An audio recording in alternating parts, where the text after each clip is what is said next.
I need to say. Goodbye. We're good.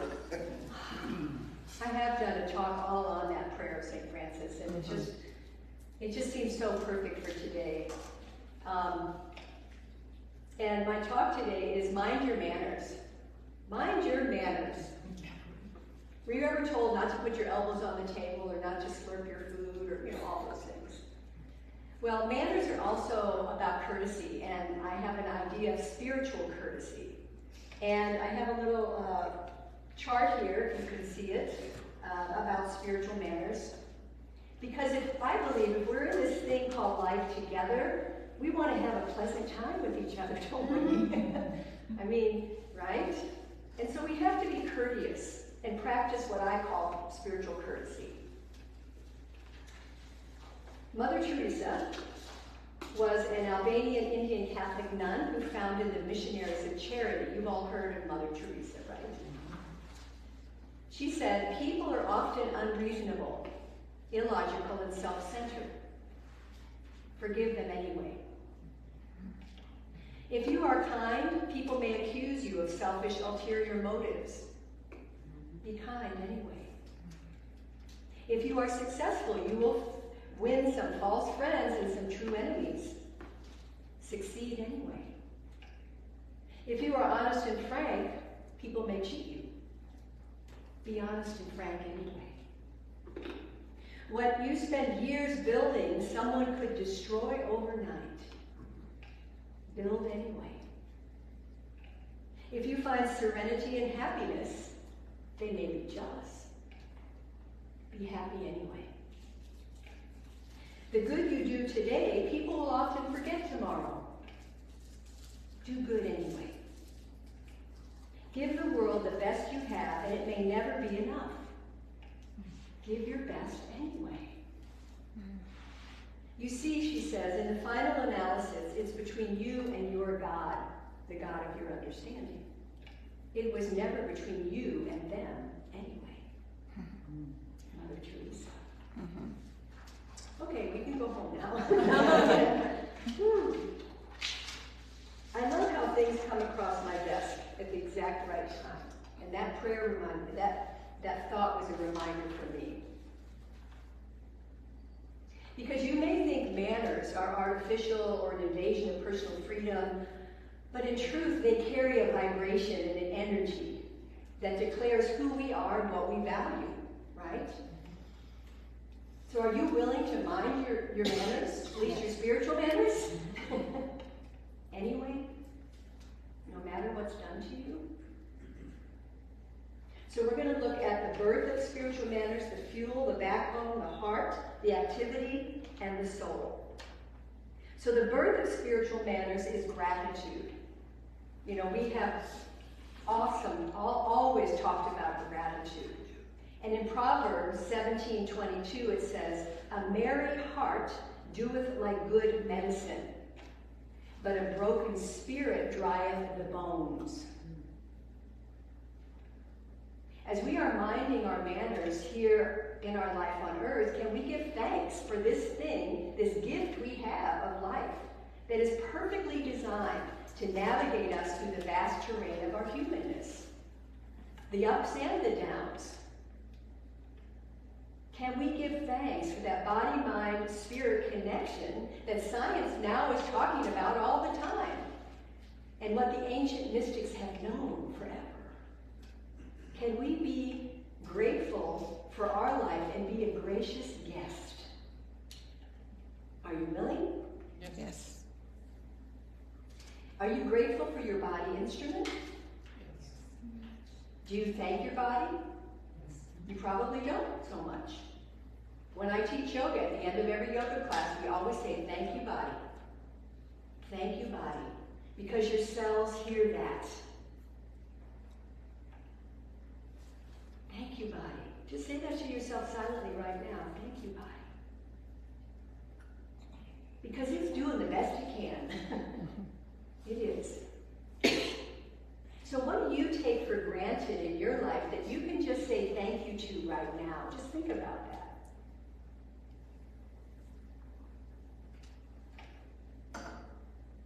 You know, the Master Jesus, his approach during his entire ministry was to give thanks first and then command the law to work. He exercised an authority which seemed to be the result of his communion with the Spirit. We talked last week about divine authority. You all have divine authority, whether you know it or not. So can we give thanks and then command the law to do what we want? Our founder, Ernest Holmes, in the Science of Mind textbook said, "Praise and thanksgiving lighten the consciousness to a point of acceptance. They are attitudes of recognition. They are affirmations of the divine presence, the divine abundance, and the divine givingness. With praise and thanksgiving, I bless the spiritual reality back of all things." Praise and thanksgiving. It's all we got to do. The affirmation is, I praise and give great thanks for my mind, body, and soul. Let's say that together. I praise and give thanks for my mind, body, and soul. Again, I praise and give thanks for my mind, body, and soul. Take a breath with that. See if you're arguing with it. Just notice. So the fuel of spiritual manners is enthusiasm. And I love it. In the back of the Science of Mind textbook, Ernest Holmes actually has a definition of enthusiasm. Did you know that? Have you ever read the glossary? It's pretty fascinating. I would go home and read the glossary this week if I were you. Enthusiasm is page 589. An exaltation of soul. A lively manifestation of zeal. A keen interest in people and things, and it has been called the fortune teller of life. Enthusiasm is compelling. It sweeps everything before it. The root word from which we get enthusiasm actually means inspired. And one truly filled with enthusiasm is like one inspired, as if possessed with a divine power, which one actually is. We become enthused in the consciousness that we are God-sustained and filled with God power. Such consciousness makes our enthusiasm irresistible. Enthusiasm, an exaltation of your soul. Wow, I love that. Because enthusiasm, I think, helps us to choose to go with the flow of life, even when our challenges and opportunities happen. Because we have confidence that each circumstance is intended to actually accelerate us on our evolution. Each seeming obstacle is actually just calling us back to reclaim our power. If you can think of it that way. So this very moment, can you be enthusiastic about the infinite possibilities that lie before you in your life? Mm-hmm. Yes. Yes. Yes? Yes. No. Okay. It's your choice. Enthusiasm is a real interesting energy, isn't it? And Michael Beckwith says, enthusiasm is not something we have to create, it's an organic quality of our consciousness. But we have to invite it forth. We have to let it rise up within us and fuel our life and our endeavors and interactions with others. I mean, think about this. What if we enthusiastically approached our spiritual practices every day with meditation, affirmative prayer, introspection, spiritual mind treatment? That we were enthused about doing it every day, not, oh, I have to go meditate. Reverend Suzanne said, I have to pray.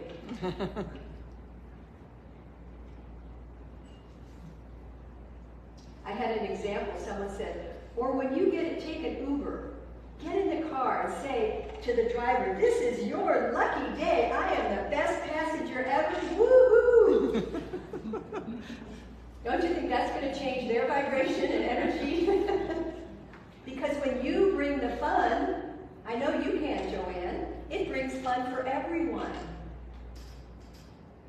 You flip the switch inside someone else when you are enthused. So don't be afraid to dial up the appreciation and enthusiasm because it's contagious. It's contagious. Oh. Too many things on my head. So Ernest Holmes, blessed be, said, the mind that created and sustained the universe must have as its essential nature vitality and activity. We are each expressions of the creative mind, and our inheritance is the capacity to express life with a punch, a zest, and a joy. To do this, we must be aware of our inner divine potential, and through cooperation with it, let it act through us. I affirm I am enthusiastic about this thing called life. Say that with me. I am enthusiastic about this thing called life. Again, I am enthusiastic about this thing called life. Does that make you sit up straighter? The third idea of spiritual manners is the backbone, which is integrity. And no one has to tell us what integrity is, right? Because it's inherent within us. It speaks through our conscience and innate wisdom. It leads us into the heart of what we stand for. So what are the values and ethics that guide your truest actions in the world? Think about that.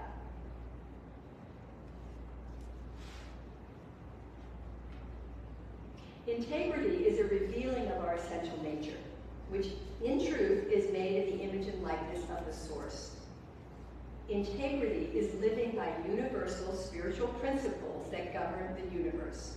When we're in integrity, we are in alignment with universal spiritual principles. Hear that? Now, it doesn't mean we never fall short or make an error, but we have that spiritual backbone to catch ourselves, to make amends when necessary, to get back on track. Haven't you noticed in studying the science of mind how quickly you can notice more your thoughts when you're out of integrity, when you're off track, when it doesn't feel so good? Because we can viscerally feel it when we're out of integrity. I don't know about you, I can.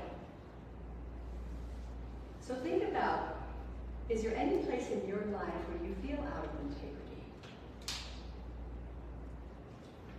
And are you willing to do your best anyway?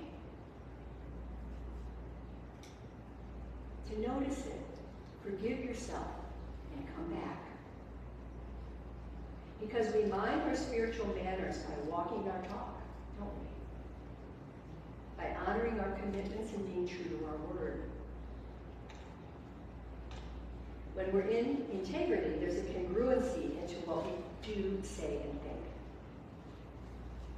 Ernest Holmes said, the temporal imperfection of the human cannot dim the eternal integrity of the divine.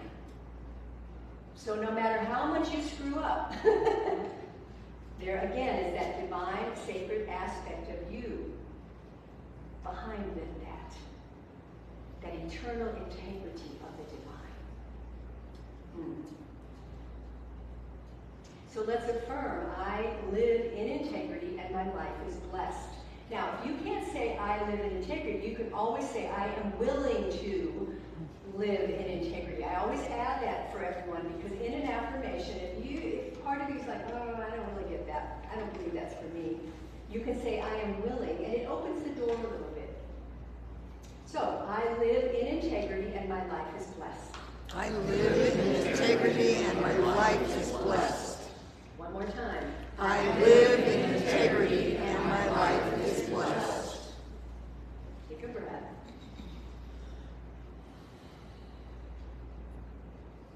So everything I'm sharing today is just food for thought, okay? Just for you to notice kind of what's resonating when you're confused about what doesn't work for you. It's just food for thought. So the fourth part is the heart. What is the heart of spiritual manners? Respect. Michael Beckwith said, respect is the recognition that all beings are sourced by the infinite and therefore imbued with its essence. When we consciously realize this, we treat ourselves, others, and Mother Nature with respect.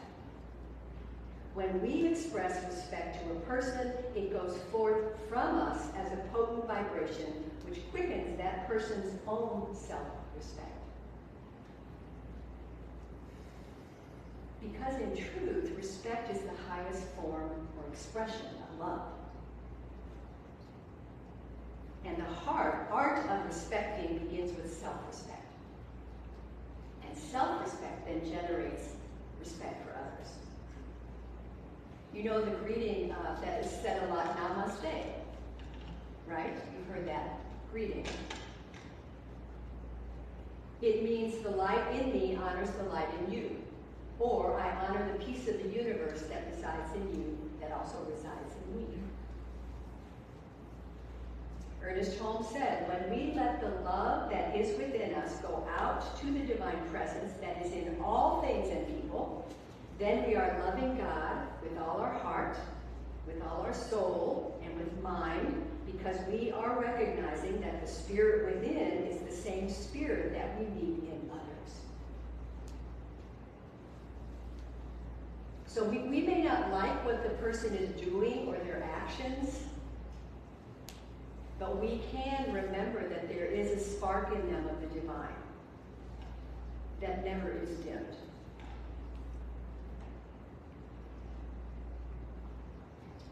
Ernest Holmes follows that by saying, we may not love the outer actions of our fellow man, but we can love that fact that God dwells in them. To all who would irritate me, I say, the love of God in me loves the love of God in you. I may not, as a human, me, Suzanne, be able to love you, or that person or thing, but there's a part of me that does. That's where I want to get to. So where in your life do you think you can flex your respect muscles a little bit more? And can you just be respectful anyway? Even if someone isn't to you, bless them. Silently just say, bless you. That's one of my little favorite spiritual tools, bless you. Or say silently, Namaste.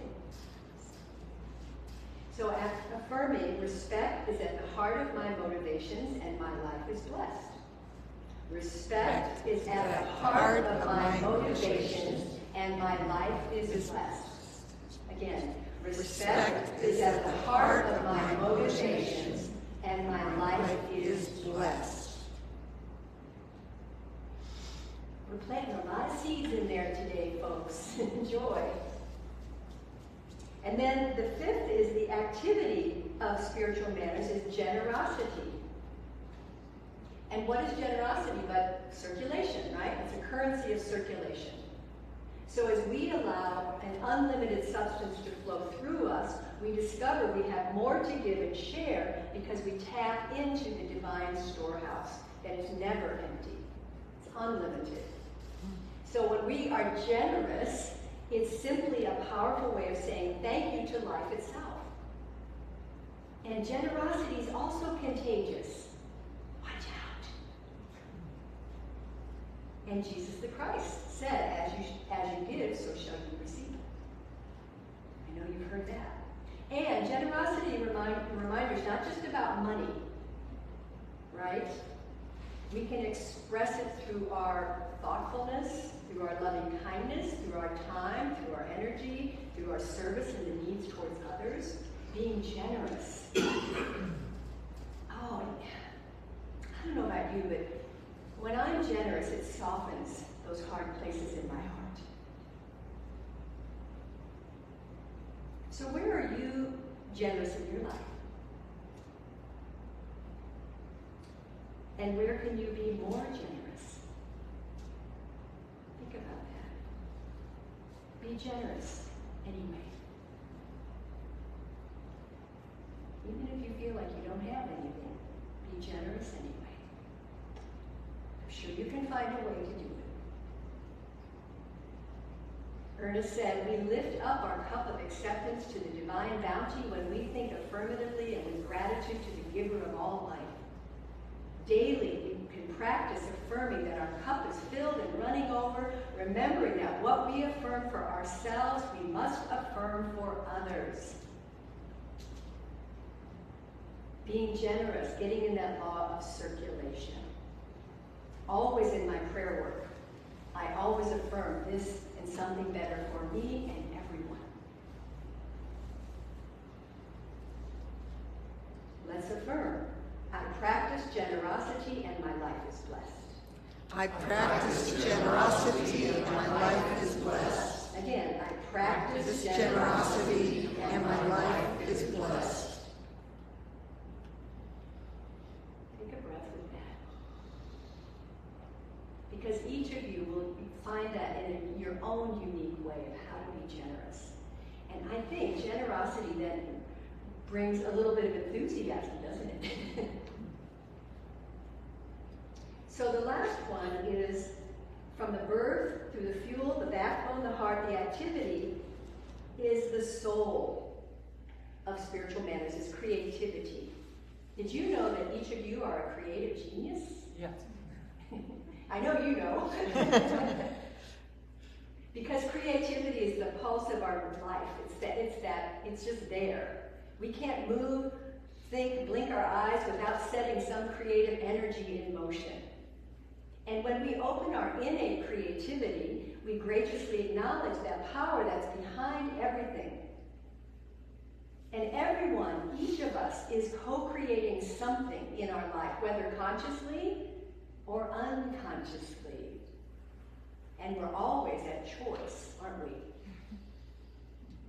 So I think in this philosophy, one of the big things I learned is where others see a problem, I'm willing to see a creative solution and trust that there's something better on that other side. And any problem is an opportunity for me to reclaim my power. It's just showing me, oh, I've given my power away. You, each of you, are a vibrant life artist who's fully capable of joyously minding your spiritual manners as you participate in this cosmic dance of life.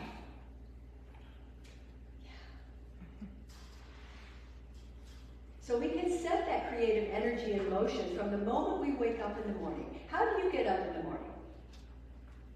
Do you get up kind of cranky and like, Holly's laughing, oh, you don't want to know how I get up. Well, I've said this before, it's a really great way to get up is just to open your arms and say, what creative genius am I going to be today? How am I going to serve today? Today's a great day, even though I have a list of things I got to do. I will be happy anyway.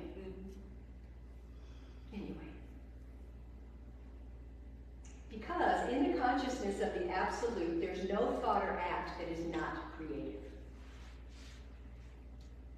And we can be consciously creative by practicing mindfulness, even in the most mundane activities, like walking. I love what Zen Buddhist master Thich Nhat Hanh said. If we take steps without anxiety, in peace and joy, then we will cause a flower to bloom on earth with every step. If we take steps without anxiety, in peace and joy, then we will cause a flower to bloom on the earth with every step.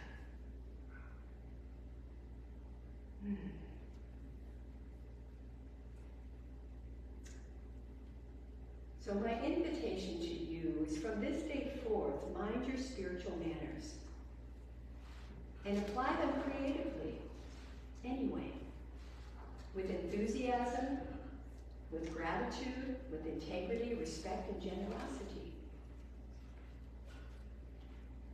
Give the world the best you have, and it may never be enough. Give your best anyway. You see, in the final analysis, it is between you and your God, the God of your understanding. It was never between you and them anyway. Let's take that into prayer. So we take a deep cleansing breath. As we drop into our sacred center, that place within us that has never been separate from its good, that place within us that is a beautiful spark of the divine, whole, perfect, and complete. That place within us that is a loving light. And it is from this place that I call forth within me the living Spirit Almighty. I call forth the spiritual truth within me. As I recognize this amazing, beautiful, infinite intelligence of the one. One heart, one mind, one power, one source of all. Omnipotent, all-powerful. Omniscient, all-knowing. Omnipresent, everywhere present.